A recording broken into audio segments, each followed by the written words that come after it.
ಎಲ್ಲರಿಗೂ ನಮಸ್ಕಾರ. ಮತ್ತೊಮ್ಮೆ ನನ್ನ ಚಾನಲಲ್ಲಿ ಸ್ವಾಗತ. ಸೊ ಇವತ್ತು ಈ ವಿಡಿಯೋ ಮಾಡೋಕ್ಕೆ ರೀಸನ್ ಏನಂದರೆ, ಫಸ್ಟ್ ಆಫ್ ಆಲ್ ನನ್ನ ಹೆಸರು ಸಂದೀಪ್ ಅಂತ. ನನ್ನ ಏಜು ಬಂದುಬಿಟ್ಟು ಈಗ 35 ವರ್ಷ. ನಾನು 35 ವರ್ಷದಲ್ಲಿ ಒಂದು ಯೂಟ್ಯೂಬ್ ಚಾನಲೆಲ್ಲ ಓಪನ್ ಮಾಡಿದ್ದೀನಿ. ನಾನು YouTube name the Sandeep show ಅಂತೇಳಿ. ನಾನು ಈ ವಯಸ್ಸಲ್ಲಿ ಬೀಯಿಂಗ್ ನನ್ನ ಜಾಬ್ ಪ್ರೊಫೆಷನಿಸ್ಟ್ ಆಗಿ ಎವ್ರಿ ಸಂಡೇ ಒಂದು ವಿಡಿಯೋ ಮಾಡಬೇಕಂತೇಳಿ ಒಂದು ಯೂಟ್ಯೂಬ್ ಚಾನಲನ್ನು ನಾನು ಓಪನ್ ಮಾಡಿದ್ದೀನಿ. ಅದಕ್ಕೆ ಒಂದು 3-4 ರೀಸನ್ ಇದೆ. 2025 ನೀವು ಯಾಕೆ ಒಂದು ಯೂಟ್ಯೂಬ್ ಚಾನಲನ್ನು ಓಪನ್ ಮಾಡಬೇಕಂತೇಳಿ ಒಂದು 2-3 ಪಾಯಿಂಟ್ ನಿಮಗೂ ಹೈಲೈಟ್ ಮಾಡ್ತೀನಿ. ಮೊದಲನೇ ಮಾತು, ಯೂಟ್ಯೂಬ್ ಚಾನಲ್ ಓಪನ್ ಮಾಡೋದ್ರಿಂದ ಇದರಿಂದ ನಿಮಗೆ ಒಂದೇ ಮಾತು ಯಾವುದು ಹಾನಿಕಾರಕ ಇಲ್ಲ. ಯಾಕಂದರೆ ಇವತ್ತು ನೀವು ಒಂದು ಯೂಟ್ಯೂಬ್ ಚಾನಲಲ್ಲಿ ಫಸ್ಟ್ ಆಫ್ ಆಲ್ ಯೂಟ್ಯೂಬಲ್ಲಿ ಒಂದು ಕ್ಯಾಮ್ರಾದಲ್ಲಿ ಒಂದು ವಿಡಿಯೋ ಶೂಟ್ ಮಾಡೋದೇ ವೆರಿ ಇಂಪಾರ್ಟೆಂಟ್. ಅಂದರೆ ಒಂದು ವಿಡಿಯೋ ಶೂಟ್ ಮಾಡೋದಂದರೆ ನಿಮ್ಮನ್ನು ನೀವು ಕನ್ನಡಿಯಲ್ಲಿ ನೋಡಿಕೊಂಡು ಒಂದು ವಿಡಿಯೋ ಶೂಟ್ ಮಾಡಬೇಕಂತೇಳಿ. ಅಪ್ಲೋಡ್ ಮಾಡೋಕ್ಕಿಂತ ಮುಂಚೆ ಈ ವಿಡಿಯೋನ ನೀವು 10 ಸರ್ತಿ ನೋಡಿರ್ತೀರ. ಈ ವಿಡಿಯೋ ಹೇಗಾಗಿದೆ, ಇದಕ್ಕೆ ಜನ ಯಾವ ಥರ ರೆಸ್ಪಾಂಡ್ ಮಾಡ್ತಾರೆ, ಇದು ಮಾಡ್ತಾರೆ ಅಂತೇಳಿ ಲರ್ನಿಂಗ್ ಸೋರ್ಸ್ ಇಟ್ಕೊಂಡು ನೀವು ವಿಡಿಯೋನ ಮಾಡಿ ಹಾಕ್ತೀರಾ. ಒಂದೇ ಮಾತು ಇದರಿಂದ ಬೆನಿಫಿಟ್ ಇದಂದರೆ, ಒಂದೇ ವಿಡಿಯೋ ಅಪ್ಲೋಡ್ ಮಾಡ್ತೀರಾ, ನಿಮ್ಗೆ ಯೂಟ್ಯೂಬಲ್ಲಿ ಅಪ್ಲೋಡ್ ಮಾಡ್ತೀರಾ, ಒಂದು 4-5 ಜನ ಬರ್ತಾರೆ, ಬಂದುಬಿಟ್ಟು ನಿಮಗೆ ಸಜೆಸ್ಟ್ ಮಾಡ್ತಾರೆ ಈ ಥರ ಆಗಬೇಕಿತ್ತು ಈ ಥರ. ಸೊ ಸೆಕೆಂಡ್ ವಿಡಿಯೋ ನೀವು ಇದಕ್ಕಿಂತ ಬೆನಿಫಿಟ್ ಆಗಿ ಮಾಡ್ತೀರಾ. ಥರ್ಡ್ ವಿಡಿಯೋ ಇದಕ್ಕಿಂತ ನಾನು ಅದೇ ಒಂದೇನು ಹೇಳ್ತೀನಿ ಅಂದರೆ, ಫಸ್ಟ್ ವಿಡಿಯೋ ನೀವು ಅಪ್ಲೋಡ್ ಮಾಡಿದ್ದರಿಂದ ಆಮೇಲೆ ನೀವು 100 ವಿಡಿಯೋ ಮಾಡೋದ್ರಲ್ಲಿ there is a lot of changes ಇರುತ್ತೆ. ಫಸ್ಟ್ ಆಫ್ ಆಲ್ ನೀವು ಕ್ಯಾಮ್ರಾದಲ್ಲಿ ಮಾತಾಡಬೇಕಂತೇಳಿ ನಿಮ್ಮ ಫಿಯರ್ ಫ್ಯಾಕ್ಟರ್ ಇರೋರು, ನಿಮ್ಮ 100ನೇ ವಿಡಿಯೋ ನೀವು ಒಂದು ಸರ್ತಿ ಅಪ್ಲೋಡ್ ಮಾಡಿ ನೋಡಿ, ನಿಮ್ಮ ಕಾನ್ಫಿಡೆನ್ಸ್ ಲೆವೆಲ್ ನಿಮಗೆ 1,00,000 ಜನದ ಮುಂದೆ ಹೋಗಿ ನೀವು ನಿಂತ್ಕೊಂಡು ಆರಾಮಾಗಿ ನೀವು ಮಾತಾಡ್ಬೋದು. ಆ ಕಾನ್ಫಿಡೆನ್ಸ್ ಲೆವೆಲ್ ಒಂದೇ ಬರುತ್ತೆ. ನಾನು ಮತ್ತೆ ಒಂದು ಮಾತು ಹೇಳ್ತೀನಿ, ಯೂಟ್ಯೂಬನ್ನು ಯಾವಾಗಲೂ first priority of your income ಅಂತೇಳಿ ನೀವು ಓಪನ್ ಚಾನಲನ್ನು ಕ್ರಿಯೇಟ್ ಮಾಡ್ತಿದ್ರೆ ಅದನ್ನು ಮಾಡಬೇಡಿ. It's your second source of income. ನಿಮಗೆ ಯಾವಾಗ ಫ್ರೀ ಟೈಮ್ ಸಿಗುತ್ತಲ್ಲ ಅವಾಗ ಇದು ಮಾಡಿ. ನೀವು ಈಗ ಇನ್ವೆಸ್ಟ್ ಮಾಡ್ತಿರೋ, ಈಗೇನು ಯೂಟ್ಯೂಬಲ್ಲಿ ನೀವು ಇದು ಟೈಮನ್ನು ಇನ್ವೆಸ್ಟ್ ಮಾಡ್ತೀರೋ ಅದನ್ನು ನೆಕ್ಸ್ಟ್ ಕಮಿಂಗ್ 5 ಇಯರ್ಸ್ ಅಂತ ತಿಳ್ಕೊಳ್ಳಿ.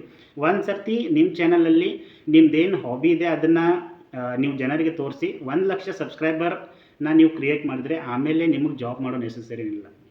ನಿಮ್ಮ ಯೂಟ್ಯೂಬ್ ವ್ಯೂಸ್ದಿಂದ ಮತ್ತು ನಿಮಗೆ ಆ್ಯಡ್ಸಿಂದ ಏನು ಬರೋ ರೆವೆನ್ಯೂ ಇದೆ ಮತ್ತು ನಿಮ್ಮ ಸ್ಪಾನ್ಸರ್ಶಿಪ್ಪಿಂದ ಏನು ಬರೋ ರೆವೆನ್ಯೂ ಇದೆ ಆದಷ್ಟು ಸಾಕು, ನೀವು ಆರಾಮಾಗಿ ರಿಟೈರ್. ನಾನೇನಂತೀನಿ, ಬೆಟರ್ ನೀವು ರಿಟೈರ್ಮೆಂಟ್ ಪ್ಲ್ಯಾನ್ಗೋಸ್ಕರ ನಿಮ್ಮ ಯೂಟ್ಯೂಬ್ ಚಾನಲನ್ನ ಪ್ಲ್ಯಾನ್ ಮಾಡಿ, ಇನ್ಕಮ್ ಸೋರ್ಸ್ ಮಾಡಿ. ಮತ್ತು ಥರ್ಡ್ ಪಾಯಿಂಟ್ ನಾನು ಏನು ಹೇಳ್ತೀನಿ ಅಂದರೆ, ಯೂಟ್ಯೂಬ್ ಅಂದರೆ ಇದೊಂದು ಲರ್ನಿಂಗ್ ಪ್ಲಾಟ್ಫಾರ್ಮ್ ಇದೆ. ನಿಮಗೂ ಕೂಡ ಲರ್ನಿಂಗ್ ಇದೆ, ನನಗೂ. ಈಗ ಸಪೋಸ್ ನಾನೊಂದು ಅಡುಗೆ ಮಾಡಬೇಕಾದ್ರೆ ನಾನು ಒಂದು ಯಾವುದಾದ್ರೂ ವಿಡಿಯೋ ಯೂಟ್ಯೂಬಿಂದ ನೋಡಿಕೊಂಡು ನಾನು ವಿಡಿಯೋ ಮಾಡ್ತೀನಿ. ಸೊ ವಿಡಿಯೋ ಮಾಡಿ ಅಡುಗೆ ವಿಡಿಯೋ ಮಾಡಿ ಹಾಕಿದವರು they are master in that. ನಾನು ಹೇಳ್ತೀನಿ, ನಿಮ್ಮಲ್ಲಿನೂ ಆ ಥರ ಯಾವುದಾದ್ರೂ ಹಾಬೀಸ್ ಇದ್ದೇ ಇರುತ್ತೆ.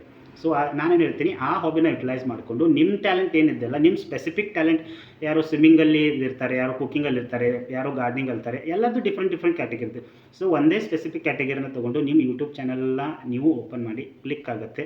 ಇವತ್ತು ಫಸ್ಟ್ ವಿಡಿಯೋ ಕ್ಲಿಕ್ ಆಗಲಿಲ್ಲ ಅಂದರೂ ಅಟ್ಲೀಸ್ಟ್ ನಿಮ್ದು 50ನೇ ವಿಡಿಯೋ ಆದರೂ ಕ್ಲಿಕ್ ಆಗುತ್ತೆ. ಆದರೆ ಹಾಗೆ ಆಗುತ್ತೆ. ಸೊ ನಾನು ಒಂದೇ ಮಾತು ಹೇಳೋದು, ಯೂಟ್ಯೂಬಲ್ಲಿ ಲೈಫ್ ಇದೆ. ಸೊ ನೀವು ಜನ್ರೇಟ್ ಮಾಡಿ. ಆ್ಯಸ್ ದ ಏಜ್ ಆಫ್ 35 ಇದು ನನ್ನ ಸೆಕೆಂಡ್ ಚಾನಲ್. ನಾನೀಗ ಇದನ್ನು ಮಾಡ್ತಿರೋದು. ಇದಕ್ಕಿಂತ ಮುಂಚೆ ಆಲ್ರೆಡಿ ನಾನೊಂದು ಯೂಟ್ಯೂಬ್ ಚಾನಲ್ನ ಓಪನ್ ಮಾಡಿದ್ದೆ, ಅದು ಈಗ ಆಲ್ರೆಡಿ ಮಾನಿಟೈಸ್ಡ್ ಇದೆ. ಸೊ ನಂದು ಹಾಬಿ ಇತ್ತು ಗಾರ್ಡನಿಂಗ್ ರಿಲೇಟೆಡ್. ನಂದು ಲೈಫ್ ಸ್ಟೈಲ್, ನಾನು ಸ್ಯಾಟರ್ಡೆ ಸಂಡೇ ಏನು ಮಾಡ್ತೀನಿ ಅದನ್ನು ನನ್ನ ಯೂಟ್ಯೂಬ್ ಫ್ಯಾಮಿಲಿಗೆ ತೋರಿಸ್ಬೇಕಂತೇಳಿ ನಾನಿದು ಯೂಟ್ಯೂಬ್ ಚಾನಲ್. ನನಗೆ ಸ್ಪೆಷಲಿ ನನ್ನ ಫಾರ್ಮ್ ಹೌಸ್ ರಿಲೇಟೆಡ್ ವೀಡಿಯೋಸ್ ನಾನು ಅಪ್ಲೋಡ್ ಮಾಡ್ತೀನಿ, ಮತ್ತು ಗಾರ್ಡನಿಂಗ್ ರಿಲೇಟೆಡ್ ವೀಡಿಯೋಸ್ ಅಪ್ಲೋಡ್ ಮಾಡ್ತೀನಿ, ಮತ್ತು ಆರ್ಗ್ಯಾನಿಕ್ ಲಿವಿಂಗ್ ಮತ್ತು ಸ್ಲೋ ಲಿವಿಂಗ್ ಲೈಫ್ ಸ್ಟೈಲನ್ನು ಅಪ್ಡೇಟ್ ಮಾಡ್ತೀನಿ. ರಿಲೇಟೆಡ್ ನಾನು ವೀಡಿಯೋಸ್ನ ಹಾಕ್ತಾಯಿರ್ತೀನಿ. ಸೊ ಇದು ನಂದು ಒಂದು ಹಾಬಿ. ಸೊ ಅದೇ ಥರ ನಿಮ್ಮೆಲ್ಲರದ್ದು ಹಾಬಿ ಇರುತ್ತೆ. ಅದಕ್ಕೆ ಈ ವಿಡಿಯೋನ ನೀವು 2025ರಲ್ಲಿ ಯೂಟ್ಯೂಬ್ ಚಾನಲ್ ಓಪನ್ ಮಾಡ್ತಿದ್ದೀರಾ ಅಂತ ನೋಡ್ತಿದ್ರೆ, ನೀವು ಪ್ಲೀಸ್ ಯೂಟ್ಯೂಬ್ ಚಾನಲ್ ಓಪನ್ ಮಾಡಿ ನಿಮ್ದು ಏನು ಪರ್ಸ್ನಲ್ ಟ್ಯಾಲೆಂಟ್ ಅನ್ನೋಕ್ಕಿಂತ ಹಾಬಿನ ತೋರಿಸಿ. ಇವತ್ತಿಲ್ಲ ನಾಳೆ ನಿಮ್ದು ಯೂಟ್ಯೂಬ್ ಚಾನಲ್ ನಿಮ್ದು ಕ್ಲಿಕ್ ಆಗಲಿಲ್ಲ, ನೀವು ಇದರ ಅರ್ನಿಂಗ್ ಸೋರ್ಸ್ ಮಾಡಿ ನೀವು ಟೈಮ್ ಕೊಟ್ಟಿದ್ದಾರೆ, ಇವತ್ತಿಲ್ಲ ನಾಳೆ ಆ ವಿಡಿಯೋನ ನಿಮ್ಮ ಕಿಡ್ಸ್ ಆದರೂ ನೋಡಿ ಎಂಜಾಯ್ ಮಾಡ್ತಾರೆ. ಸೊ ಇದೊಂದು ಇನ್ಫಾರ್ಮೇಷನ್, ನಂಗೆ ಶಾರ್ಟ್ ಇನ್ಫಾರ್ಮೇಷನ್ ಕೊಡೋದಿತ್ತು. ಸೊ ನಿಮ್ಗೆ ಲೈಕ್ ಆದರೆ ಇಂಟ್ರೆಸ್ಟ್ ಮಾಡಿ, ನಾನು ಇದೇ ರೀತಿ ರಿಲೇಟೆಡ್ ವೀಡಿಯೋಸ್ನ ನಾನು ಹಾಕ್ತಿರ್ತೀನಿ. ಸೊ ಧನ್ಯವಾದ.